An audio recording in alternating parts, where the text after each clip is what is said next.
about life. We was talking about plans and stuff like that. And I have a plan. I have a dream. I could go to work every day for the next 4 or 5 years and do okay. But after the next 5 years, I'm going to be old.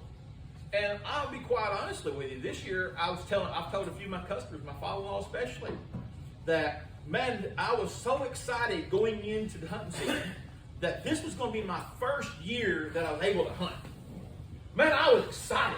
I was excited about the potential for hunting season. I said, this is going to be my first year that I get to hunt the rut. Man, Erica, I'm happy. I'm pumped. Well, all of a sudden, this guy says, hey, man, start jangling this bag of money. I'm like, hunt deer? Or if I can make this money carries me further, because even when this was coming up, you know what I'm thinking about? If you're a man, if you're a good man, you're thinking about what does your wife desire? That's what you're thinking. What gives her this ability? Because I knew that she wanted to take care of Christmas. So I knew that if I would work, we could go into Christmas and we would have money. Not credit, don't count. Being able to take a PPE loan or take a paycheck loan or go to wherever you buy these things at that 39.7% interest rate because you want to get these things, and you can go get these, y'all know the places we've all bought from them. But there's got to be a line that you draw and say, I'm not buying from this no more. Because there's nothing worse than going out and you finding out, because Mama did this. Mama would go out and she would buy me all kinds of toys and stuff like that. And 2 weeks later, these toys are broke. 6 months later, she's still paying for them. I remember I went out and bought my grandsons, Blade and Zane. I bought them some guns. And the first day, I back over one.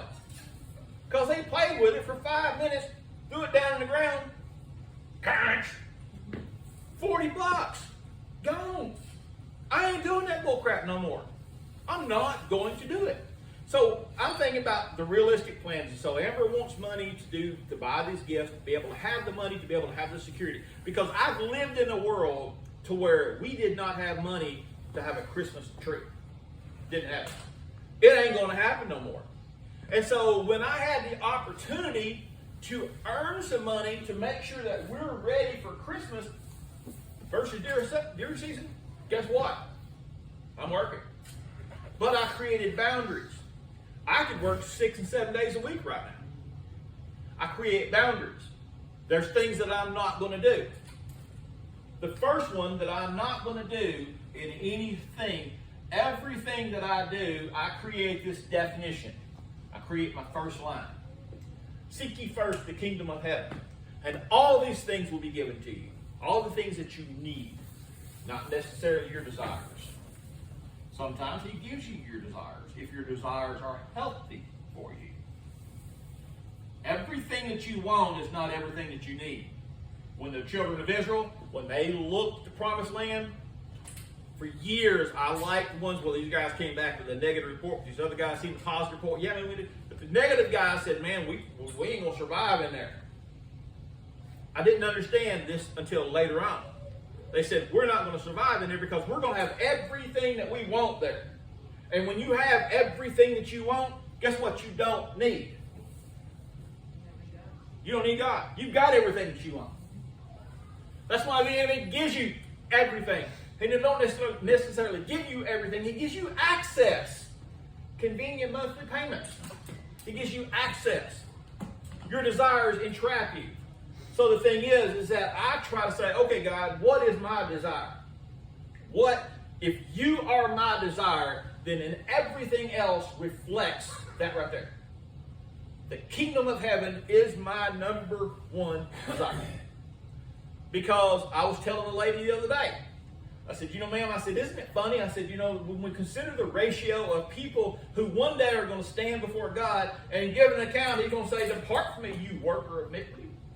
Now, these are people who are bold enough and who are convinced enough of their Christianity that they're going to stand in front of God and give an account.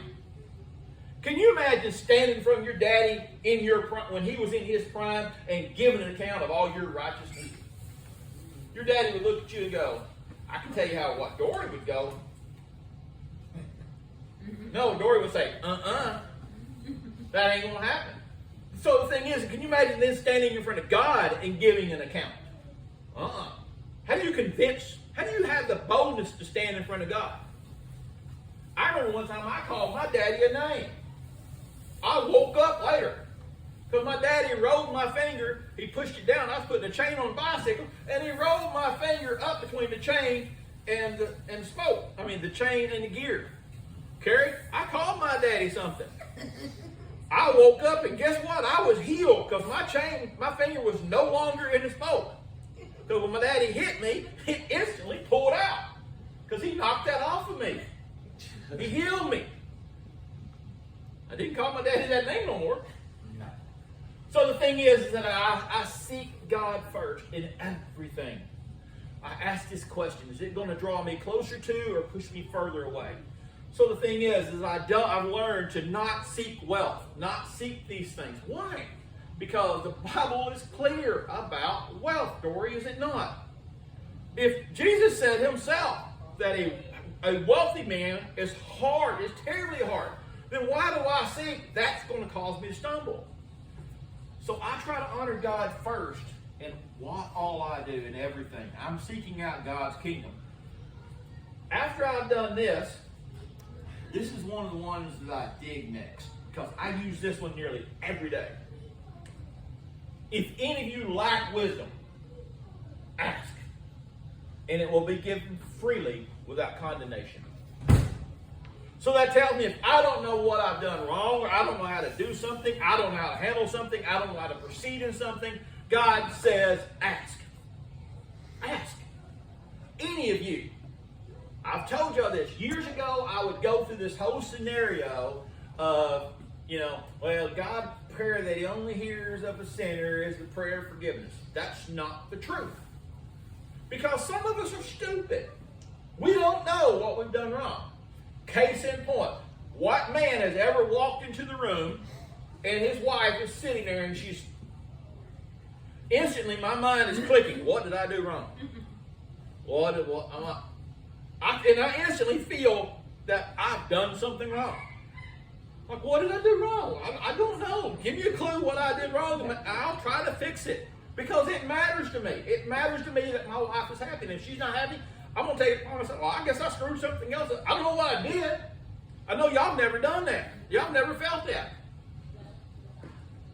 So what I do is I ask God, God, give me wisdom. Help me to understand these things. I was telling Zeke, I used to say,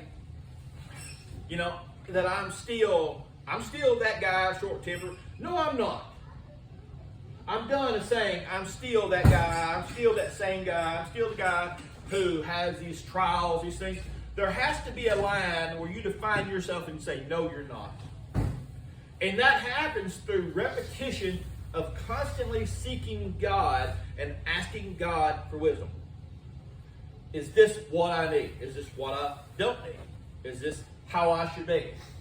I don't seek to have the answers that I would reply. I want to know how I should reply. I want to know how I should ask.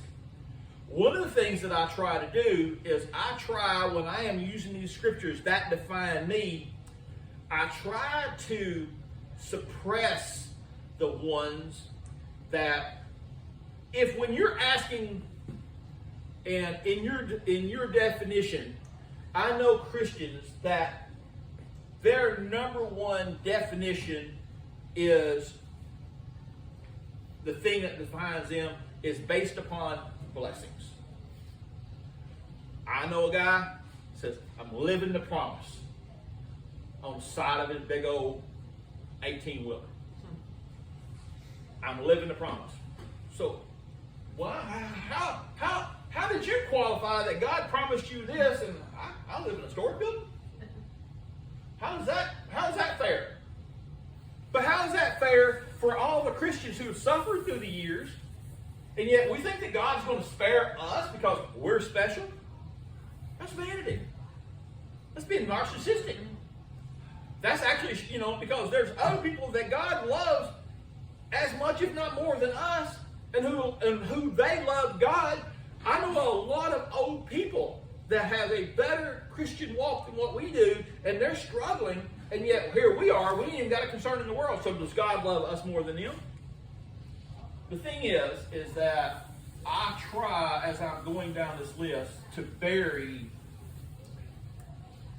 my scriptures that I claim for a blessing. I try to bury them. But it's like the workers in the field. Exactly. Some there all day, some there a short time, and get paid the same. Yeah. So the next thing is I wrestle with my order that I'm kind of doing this morning. Zeke will say something. The next thing I will go by, and this is, I'm probably defined by this more. And the thing is that when I look at this one, forsake not the assembling together. And even more so as you see the day coming. If I've got a thing that's probably that you're going to hear from me more than anything else, is for me,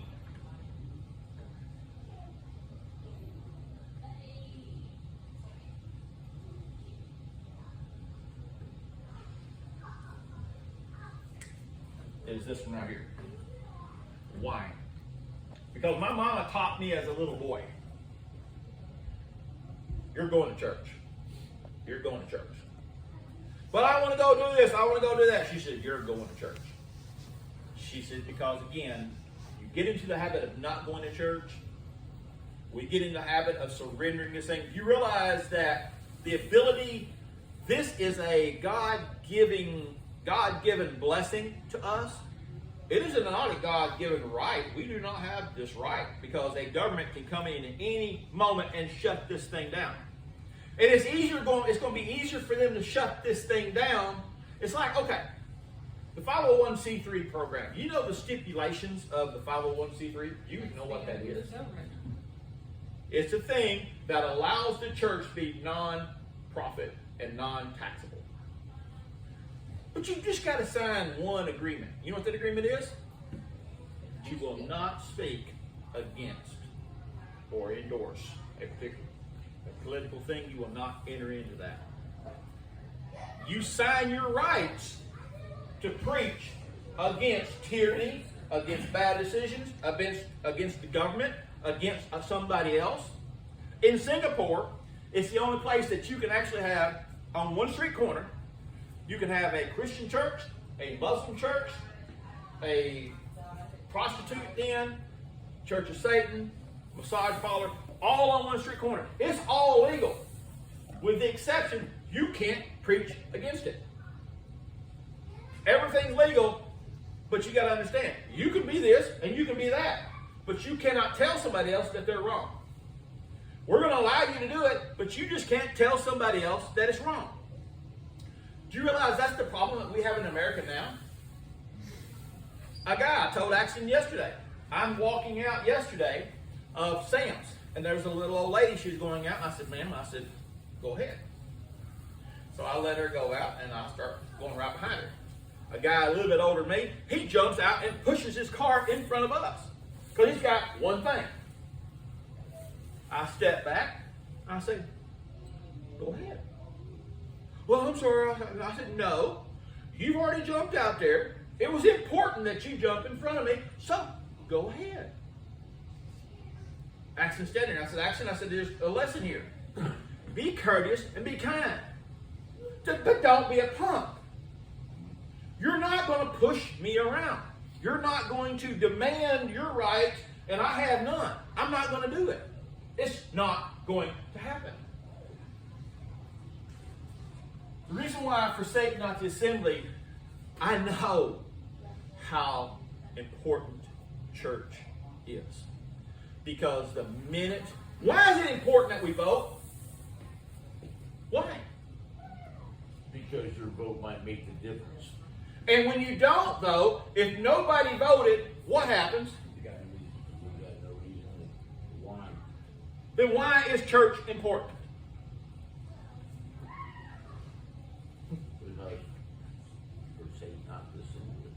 Because again, here's this thing. This is a blessing. This is a gift There are people in places right now that they cannot have church.